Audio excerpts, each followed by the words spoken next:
পাহাড়ের ঢাল বেয়ে নিচে নামছে উত্তপ্ত লাভার স্রোত। আকাশ ঢেকে গেছে ধোঁয়া আর আগ্নেয় ছায়ে। পাখির চোখে ধরা পড়েছে ভয়ঙ্কর এই দৃশ্য।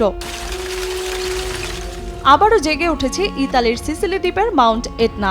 ইউরোপের অন্যতম সক্রিয় এই আগ্নেয়গিরি থেকে বেরিয়ে আসছে টকটকে লাল আভা। এটনার জ্বালামুখ থেকে লাভা বেরিয়ে পাহাড়ের ঢাল বেয়ে গড়িয়ে পড়ছে। কোথাও ধোঁয়ার ঘনকুণ্ডলী, আবার কোথাও রাতের অন্ধকারে জ্বলজ্বল করছে লাল আভা। আগ্নেয়গিরির আশেপাশে দাঁড়িয়ে সেই দৃশ্য দেখছেন পর্যটক ও দর্শনার্থীরা। অগ্নুৎপাতের প্রভাব পড়েছে বিমান চলাচলেও। আগ্নেয় ছাই ছড়িয়ে পড়ায় সিসিলির কাতানিয়া বিমানবন্দরে আবারও ফ্লাইট স্থগিত করা হয়। একই সঙ্গে জোরদার করা হয় আকাশসীমার বিধিনিষেধ।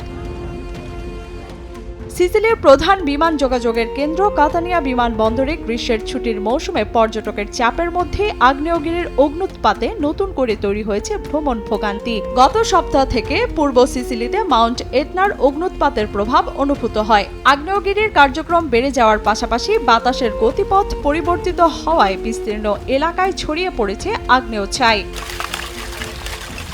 ইউরোপের সর্বোচ্চ আগ্নেয়গিরি মাউন্ট এটনা দীর্ঘদিন ধরেই সক্রিয়। এর ঘন ঘন অগ্নুৎপাত সিসিলির মানুষের জীবনযাত্রা ও বিমান চলাচলে প্রভাব ফেলে। এবারও লাভার স্রোত আর ধোঁয়ার বিস্তারে নতুন করে সামনে এসেছে আগ্নেয়গিরিটির ভয়ঙ্কর রূপ। লিয়ানা শারমিন, সময় সংবাদ।